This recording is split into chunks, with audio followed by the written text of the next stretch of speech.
How to copy Discord profile link on mobile. Open Discord and sign into your account. First thing first, you have to turn on developer mode. For that, go to profile at the bottom right corner. Now go to gear icon at top right corner.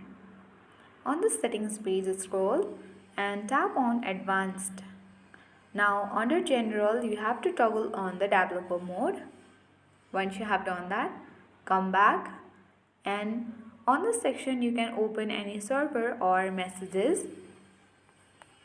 Then after that you have to tap on your own profile and now select the three dots at the top right corner. Here you have to tap on copy user ID and you can paste it anywhere you'd like to.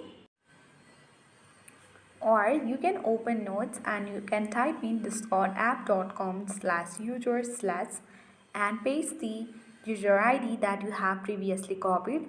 So this is the profile link. You can select all this